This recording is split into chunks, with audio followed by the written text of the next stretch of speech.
Yo, what's going on, guys? And yes, Simone Fontecchio got himself the contract, the 2-year deal, $16 million for the 6'9" shooter who also is a good defender and rebounder. He's going to be staying in Detroit for a little bit longer. Now they have Malik Beasley, Simone Fontecchio, and Tobias Harris, all guys who can play next to Kate Cunningham, Jay Ivey, and Asar Thompson and Jalen Duren. It's just fantastic. Kudos to them. I think this was a deal that we were expecting them to bring back Simone for a while now, as he was somebody that even the prior regime was a big fan of. And why wouldn't you? I mean, this guy is an absolute animal, and he's had a good work ethic through and through. So for me, I think he's just somebody that if you're a Pistons fan, you're excited that you guys are keeping somebody that, yeah, I know Utah brought him over, but he's definitely someone that you guys fostered and gave an opportunity, and he really shined. He's 28 years old. He averaged like 10.5 points, 4 rebounds, and shot like 46% from the field this past season.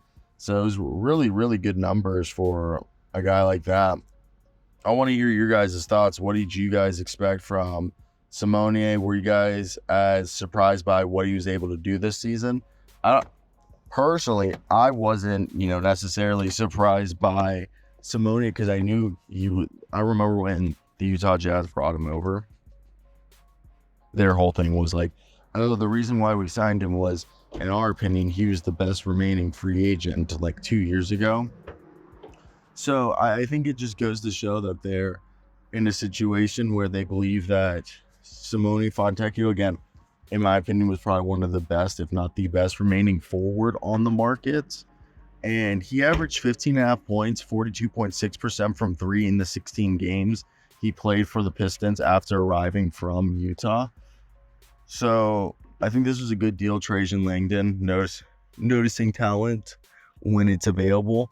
And again, like, why not keep Simone in town for at least another season? I mean, worst comes to worst, you're trading the guy to a contending team that will maybe use him again, a trade asset. As worst comes to worst, is if he doesn't pan out and stays there. But he's still 28. He can help this team get to the play-in, and yeah, I think it's a good idea. Like, it's better than not having him there, letting him walk for nothing. And plus, it's such a cheap deal. I was surprised they didn't do a 3-year deal, but I guess he might want to have the opportunity to go back to Europe if he cares to do so when he's 30. But besides that, yeah, good deal.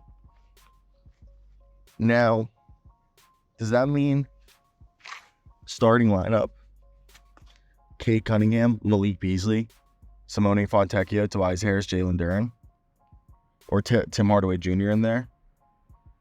I feel like that's not terrible. What do you guys think? Let me know your thoughts.